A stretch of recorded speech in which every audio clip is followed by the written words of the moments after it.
आपण पाहत आहात जनहित प्रवर्तक वृत्तवाहिनी सिटी लाईन न्यूज. पाहत रहा. संगमनेर तालुक्यातील सावरगाव तळ येथे रविवारी सायंकाळी शेततळ्यात बुडून एका आजोबा आणि नातवाचा दुर्दैवी मृत्यू झाल्याची हृदयद्रावक घटना घडली. या घटनेत पांडुरंग रखमा गुळवे वय 65 वर्ष आणि त्यांचा नातू श्रवेश संतोष गुळवे वय 13 वर्ष यांचा मृत्यू झाला. या घटनेमुळे सावरगाव तळ परिसरात शोककळा पसरली असून गुळवे कुटुंबावर दुःखाचा डोंगर कोसळला आहे. मिळालेल्या प्राथमिक माहितीनुसार रविवारी सायंकाळी 5:30 ते 6 वाजेच्या सुमारास पांडुरंग गुळवे आणि त्यांचा 13 वर्षीय नातू श्रवेश हे शेततळ्याजवळ असताना पाण्यात बुडाल्याची घटना घडली.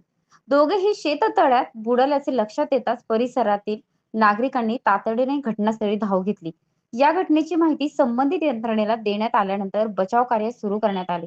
नागरिकांच्या मदतीने दोघांचेही मृतदेह शेततळ्यातून बाहेर काढण्यात आले. त्यानंतर मृतदेह पुढील कायदेशीर प्रक्रियेसाठी संबंधित यंत्रणेकडे सोपवण्यात आल्याची प्राथमिक माहिती आहे.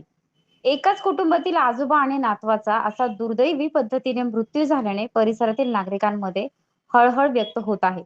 या घटनेने गुळवे कुटुंबियावर मोठे दुःख ओढवले असून नातेवाईक आणि ग्रामस्थांकडून कुटुंबियांचे सांत्वन करण्यात येत आहे. शेततळे, विहिरी आणि पाणवठ्याच्या ठिकाणी लहान मुलांसह नागरिकांनी विशेष काळजी घेण्याची गरज आहे. या घटनेमुळे पुन्हा एकदा अधोरेखित झाले आहे. सिटी लाईन न्यूज साठी प्रतिनिधी सोमनाथ डोळे, सावरगाव तळ.